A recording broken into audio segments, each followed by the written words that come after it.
Today we're going to be doing day 14 of the Junk Journal January challenge, and today's prompt is pattern. Hey, it's Meg, welcome back to my channel. So this is one of those journal pages where you show up and you have absolutely no idea what you're going to create. And in times like this, I try to play around with different things and experiment and see what I can come up with. I've been really trying with this challenge not to put too much pressure on myself and just to have fun with the process of creating and trying different things. So I picked out a few materials that had some patterns to them, and I wasn't doing like a strict pattern in the sense of some stripes or some spots. I was just picking things that had a little bit going on with them, but there's a point in this video you'll see where I kind of was not sure what I was really doing, and I was adding in pages as tip-ins actually, because I often want to keep the momentum going with when I'm sat creating, but I don't necessarily know what I'm going to do. So I actually tipped in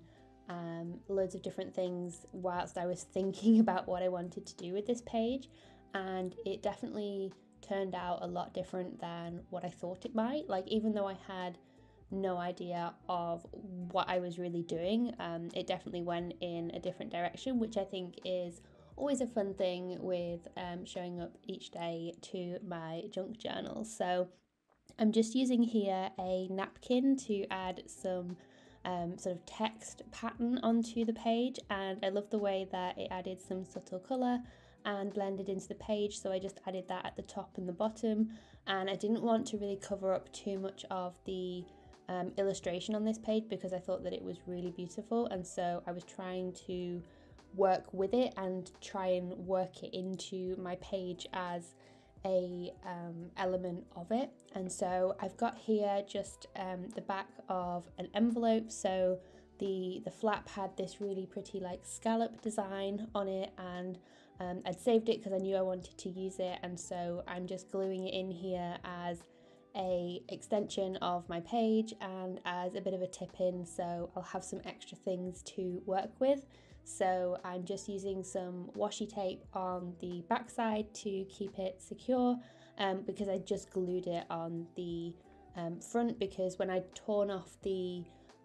bit that I wanted, you'll see there I kind of accidentally took with me a bit of the other envelope, like the front of it, but it's kind of interesting because it also has like the stamp on it and the postmark that they use, so it was really fun to use that as a little bit of a design feature. And then I had this page from a vintage book that I really liked, and so I decided to glue that in as well, because why not, I guess. I was just thinking, well, if I can't think of what I want to do specifically for this page, maybe I will just start adding some pages, because I did actually do a little count of how many pages I had left in this journal, because some of the pages I'm working on them on one side and then the other, and that's like 2 prompts, and then some of them I'm just working a double page spread, or I'm working on one side and sort of bleeding onto the other side enough that I don't then want to add too much onto the page with another prompt, if that makes sense. So I'd done a little bit of maths and I realised I did actually need to add some tip-in pages to my journal to make sure that I had enough pages for the rest of the month, because we're almost halfway through the challenge now, which is incredible, and I'm already feeling the journal getting so chunky. There's so much going on. I've got tags and little bits of string coming out of it, and all little tabs and things you'll see on the edge there, but it's turning into such a full journal, and I really love the feeling of when you get going and you've done a few pages and it kind of feels a little bit more like home, if you will. Like, you get a lot more comfortable in it and you think, okay, yeah, I will like throw some random bits at it, and you know, this scrap pile here, let's see what I can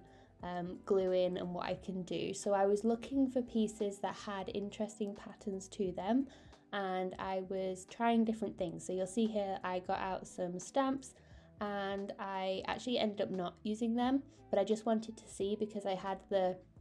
envelope, and I had the sort of theme of mail there, so I just thought, oh, maybe that's something I can play with. And then I ended up with this little torn off piece here of some book text, so I was kind of loosely interpreting that as my pattern, and using pieces that had some more visual elements to them, so I wasn't doing a direct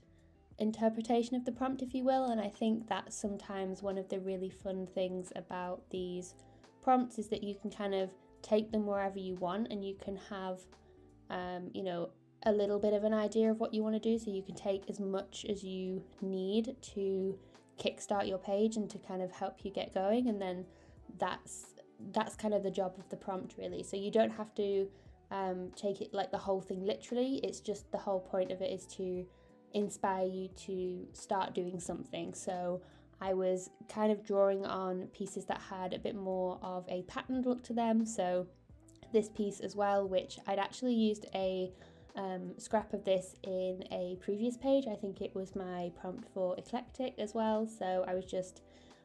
finishing off using some of that, and then I felt like things were feeling a little bit disjointed and I wasn't quite sure where I wanted to take this. So what I decided to do was to add some white acrylic paint here to soften some of the edges, and you can see here I was kind of adding some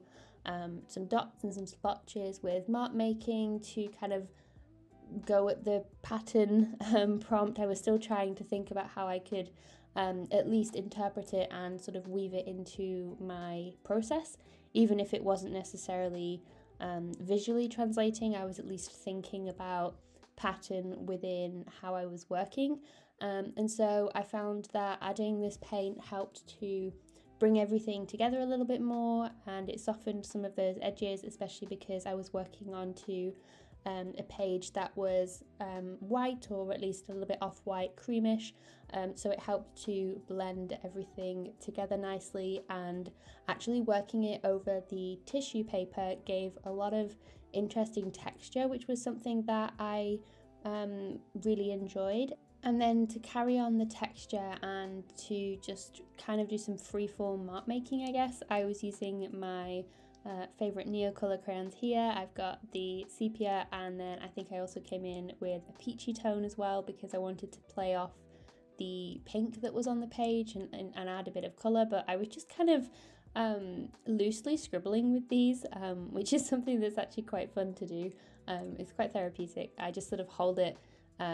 far away, like, you know, further up on the crayon, and just sort of let it move and go where it wants to, and it adds this really nice like scribbly effect, and there's not kind of too much pressure then with making something that's like really perfect. And so the interesting thing about this page is that you'll have seen before when I cut out a couple of the words from a book page and I glued them onto the illustration that's on the page behind the envelope one, because I thought that that would be a nice pop and contrast. But then when I was thinking about adding text to this page, because I'd kind of done a background and then I didn't have a focal point or somewhere that had text, and that's something that I like to include normally on my page, I then thought, well, maybe I can just take the text that I've glued on that other page, and what I did was I just tore it off and brought it over onto this page, because I liked the